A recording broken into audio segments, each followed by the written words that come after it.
Hello everyone, welcome to crazy जी का trick.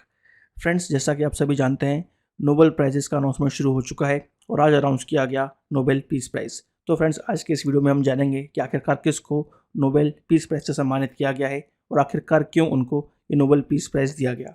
इससे पहले वाले वीडियोज़ में हमने मेडिसिन, फिजिक्स, केमिस्ट्री और लिटरेचर के नोबेल प्राइज़ को डिस्कस कर लिया था। आज हम बात करने वाले हैं नोबेल पीस प्राइज़ की। तो आइए शुरू करते हैं आज का सेशन और देखते हैं 2025 में किसको नोबेल पीस प्राइज़ से सम्मानित किया गया। तो फ्रेंड्स, आज हम बात करेंगे एक ऐसी महिला के बारे में जिन्होंने पूरी दुनिया को याद दिलाया कि लोकतंत्र और शांति की लड़ाई सिर्फ भाषण से नहीं जीती जाती, इस लड़ाई को हिम्मत से लड़ा जाता है। जी हाँ फ्रेंड्स, हम बात कर रहे हैं वेनेजुएला की मारिया कोरिना मचाडो के बारे में। ये वेनेजुएला की फेयरलेस एक्टिविस्ट हैं जिन्होंने 2025 में नोबेल पीस प्राइज़ को जीता है। लेकिन यहाँ पर सवाल आता है कि आखिरकार ये महिला कौन है और किस तरह से उन्होंने वेनेजुएला में डिक्टेटरशिप से लड़ा और डेमोक्रेसी को आगे बढ़ाया। तो आइए सबसे पहले वेनेजुएला के बारे में कुछ जान लेते हैं। एक वक्त था जब वेनेजुएला लैटिन अमेरिका का शाइनिंग डेमोक्रेसी माना जाता था। ऑयल में रिच है ये कंट्री, मिडिल क्लास यहाँ पर ग्रोइंग थी और पॉलिटिकल स्टेबिलिटी भी यहाँ पर देखने को मिलती थी।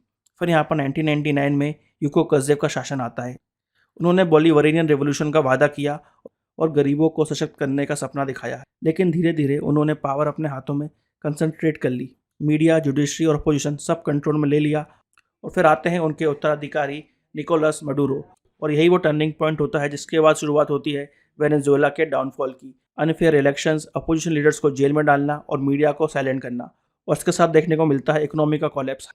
हाइपर इन्फ्लेशन और फूड शॉर्टेज से जनता त्रस्त हो जाती है। लगभग 8 मिलियन लोग देश छोड़कर भाग जाते हैं। सिंपल वर्ड्स में डेमोक्रेसी धीरे धीरे अब डिक्टेटरशिप बन चुकी थी। इसी बीच यहाँ पर उम्मीद की किरण बनकर आती हैं Maria Corina Machado, the voice of democracy. Maria Corina Machado एक इंजीनियर थी जो आगे जाकर एक्टिविस्ट बन जाती हैं। 2002 में उन्होंने अपना एनजीओ बनाया सुमाते, जिसका मकसद था फ्री और फेयर इलेक्शंस के लिए लोगों को एम्पावर करना। उनका विजन बहुत क्लियर था, बैलेट्स ओवर बुलेट्स, यानी गोलियों से नहीं वोट से लड़ाई। उन्होंने अपोजिशन को एकजुट किया क्योंकि वेनेजुएला की सबसे बड़ी प्रॉब्लम थी डिवाइडेड अपोजिशन।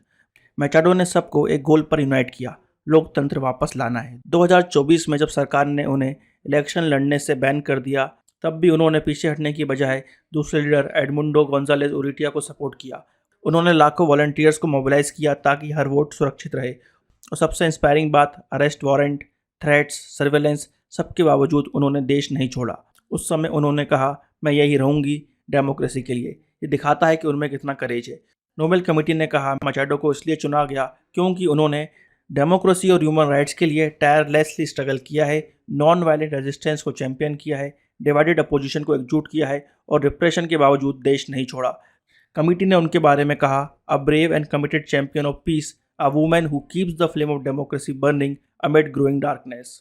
यहाँ पर जो मैचेडो की फाइट है वो सिर्फ वेनेजुएला की नहीं है, ये दुनिया भर में हर उस नागरिक की कहानी है जो डिक्टेटरशिप के खिलाफ खड़ा है। आज दुनिया के कई देशों में इलेक्शंस होते हैं लेकिन वो फ्री और फेयर नहीं होते। चलिए कुछ एग्जांपल देखते हैं। रशिया की अगर बात करें तो वहाँ पर अपोजिशन लीडर्स या तो जेल में हैं या फिर उनको मार दिया गया है। चाइना में मल्टी पार्टी सिस्टम नहीं है और मीडिया पर फुल कंट्रोल है। म्यांमार में मिलिट्री रूल वापस आ गया है।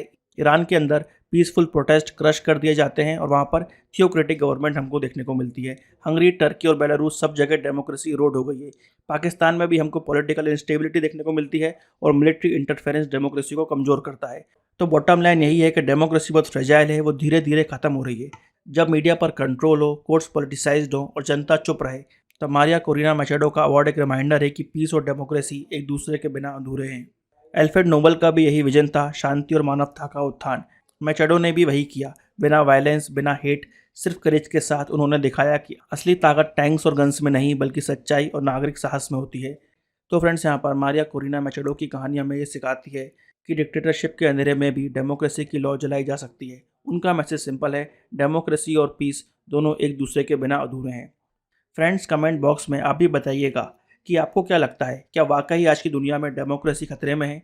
कमेंट बॉक्स में आप सब अपने व्यूज़ को शेयर करें। आगे बढ़ने से पहले मैं आप सभी को ये बताना चाहूँगा कि क्रेजी जी के ट्रिक एप्लीकेशन पर आपको आरएम 2.0 जीएस फाउंडेशन बैच देखने को मिलेगा, जहाँ पर आप सिविल सर्विसेज एग्जाम की तैयारी कर सकते हैं। यहाँ पर हर जीएस के सब्जेक्ट को फाउंडेशन लेवल से कॉन्सेप्चुअली पढ़ाया गया है ताकि स्टूडेंट को जीएस सब्जेक्ट्स की इन डेप्थ अंडरस्टैंडिंग मिले। और साथ में आपको हमारी एप्लीकेशन पर AI गुरु कोर्स भी देखने को मिलेगा। इस कोर्स के अंदर यहाँ पर हम स्टूडेंट्स को बताते हैं कि वो किस तरह से AI का यूज़ कर सकते हैं अपनी स्टडीज़ में, खासकर स्टडी प्लान बनाने के लिए, कॉन्सेप्चुअल क्लैरिटी के लिए, डाउट सॉल्विंग के लिए। और यहाँ पर वो इस बात को इंश्योर कर सकते हैं कि वो मैक्सिमम प्रोडक्टिविटी से पढ़ें और आने वाले समय की जो फ्यूचर स्किल्स हैं उनको भी साथ साथ एक्वायर करके चलें। तो एक बार फ्रेंड्स AI गुरु कोर्स भी जरूर चेकआउट करें हमारी एप्लीकेशन पर। तो फ्रेंड्स यहाँ पर हमने नोबेल पीस प्राइज़ 2025 डिस्कस कर लिया है, और अगर आपको ये वीडियो इन्फॉर्मेटिव लगी हो तो फ्रेंड्स इसको लाइक शेयर करना और हमारे चैनल को सब्सक्राइब करना ना भूलें। मिलेंगे फ्रेंड्स नेक्स्ट वीडियो में, जब तक के लिए tata bye bye and take care.